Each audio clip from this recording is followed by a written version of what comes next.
Halo semuanya, balik lagi di PM Channel. Di video kali ini gua kembali lagi datang dengan konten diadu komparasi laptop 6 jutaan yang bakal cocok banget buat para pelajar ataupun mahasiswa dengan spek yang mirip-mirip. Kira-kira lebih bagus mana nih? Ini atau ini? Mari kita bahas.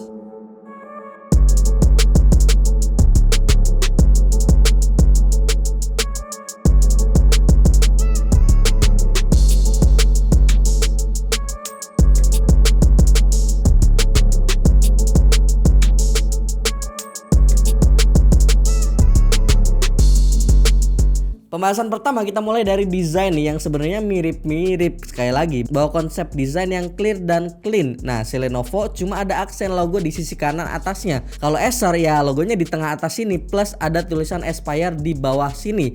Sementara si Asus ada di belakang cover yang khas laptop VivoBook mainstream lain. Selain itu yang menarik di sini adalah si VivoBook Go ini udah punya military grade 810H yang harusnya secara durabilitas bakal lebih oke sih. Dan hal ini subjektif nih ya, gua garis bawahi. Kalau gua sendiri honestly lebih suka sama yang IdeaPad Slim 1, khususnya saat laptop ini dibuka.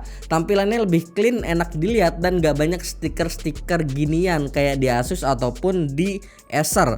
Kita ingetin lagi ya, ini subjektif, bukan berarti jelek, ini tergantung pandangan kalian aja masing-masing. Tapi di luar itu Asus VivoBook Go 14 ini ternyata hadir dengan layar yang lebih cakep di antara semuanya. Pakai panel buatan Cimei yang emang biasa dipakai di laptop entry level ataupun murah. Yang bikin bagusnya adalah si display laptop Asus ini secara warna kelihatan lebih konsisten dan akurat. Oh ya, untuk Asus dan Lenovo ini emang secara penglihatan mata bakalan terlihat lebih terang dibanding yang si Acer karena dia tuh udah punya tingkat brightness sampai 250 nits.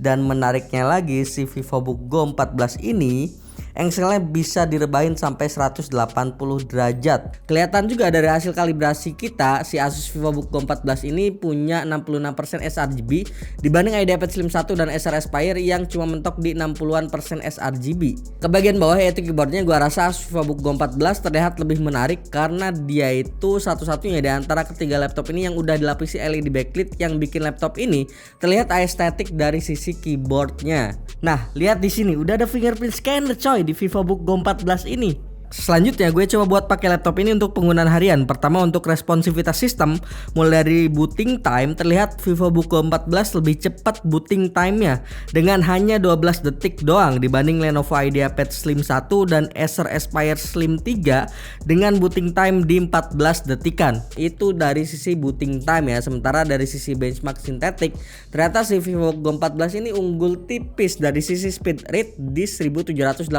Mbps dan untuk nya justru si Acer Aspire 3 Slim menang dengan skor di 1704 Mbps.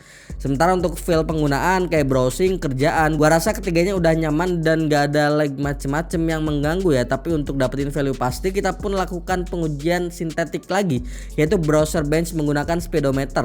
Terlihat hasilnya lagi-lagi Asus VivoBook Go 14 masih unggul dengan total 195 runs per minute dibanding IdeaPad Slim 1 yang cuma nyampe di 185 runs per minute dan 187 runs per minute untuk Acer Aspire. Disclaimer dulu nih ya, kita lakukan pengujian di laptop ini dengan kondisi semua bawaan pabrik, nggak ada RAM yang ditambah ataupun di upgrade ataupun SSD diganti. Jadi pas kalian beli laptop ini ya pure performance-nya gambarannya akan seperti ini kurang lebih ya.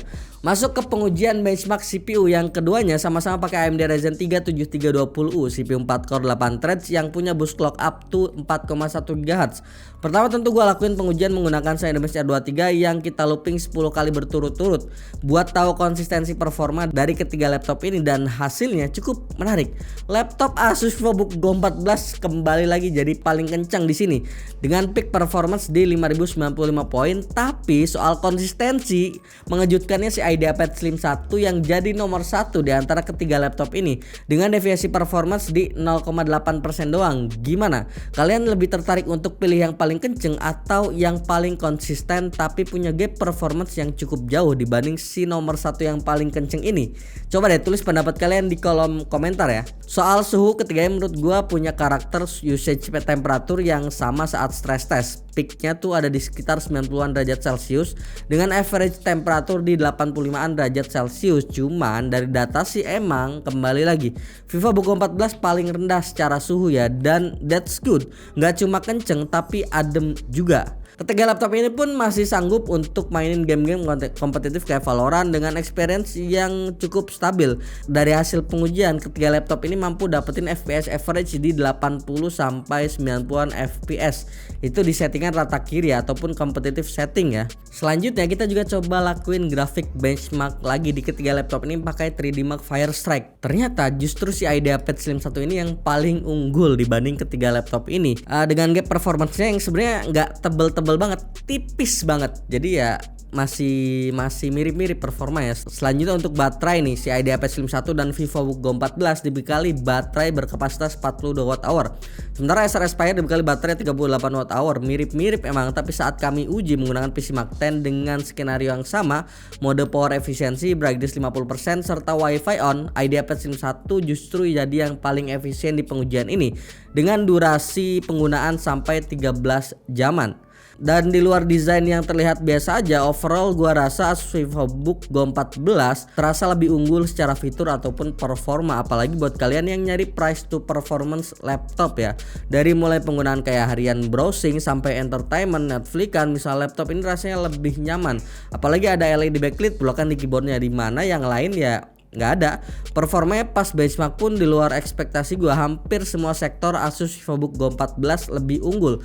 Padahal ya CPU yang dipakai ya sama, pakai AMD Ryzen 3 7320U. Hal ini ngebuktiin sedikit banyak bahwa optimasi yang dilakuin Asus di laptop-laptopnya ya bener-bener oke.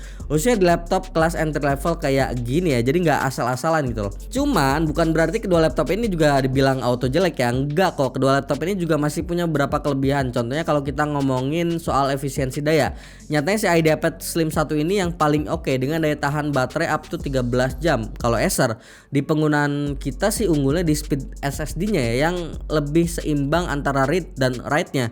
Ya walaupun impact-nya jujur ke general experience laptopnya tuh nggak begitu berasa sih. Dan sebagai laptop kategori kere-hore dengan harga 6 jutaan, tiga-tiganya emang terlihat udah lumayan cukup menggiurkan dari sisi performance ya. Dan ketiga laptop ini pun bakal cocok buat para pelajar, mahasiswa ataupun pekerja yang cari laptop murah untuk penggunaan kayak office, bikin presentasi, ataupun bahkan entertainment buat Netflix ataupun nonton film. Tapi sekali lagi tetap ya, menurut gua Asus VivoBook Go 14 ini masih jadi pilihan yang lebih oke secara performa maupun fitur plus harga di tahun 2023 ini. Belum gue mention ya harga, soalnya Asus VivoBook Go 1404 Fi ini MSRP-nya ada di sekitar 6,2 jutaan. Sementara IdeaPad Slim 1 di 6,6 jutaan dan Acer Aspire 3 Slim ada di 6,3 jutaan rupiah. Jadi udah terbukti kan dari ketiga laptop ini bisa kita lihat kalau bagus enggaknya sebuah laptop nggak bisa diukur dari CPU-nya doang sama atau enggaknya, tapi ada beberapa hal lain juga kayak performance tuning dari brandnya, baik software maupun hardware optimization dan lain-lain. Nah itu dia konten diadu laptop kali ini, Asus VivoBook Go 14 versus Lenovo IdeaPad Slim 1 versus Acer Aspire 3 kali ini. Gimana menurut kalian? Mungkin punya pendapat ataupun perlu compare lagi nih sama laptop lain? Komen langsung di bawah ya. Dan jangan lupa like, share, dan subscribe channel ini sebagai bentuk dukungan dan semangat untuk kami. Kunjungi juga pemsel.com agar dapat melihat perkembangan teknologi khususnya di bidang IT. Jangan lupa join Discord server dan follow sosial media kami di kolom deskripsi. Sekian dulu gue Yusril, sampai jumpa di video selanjutnya. Bye bye.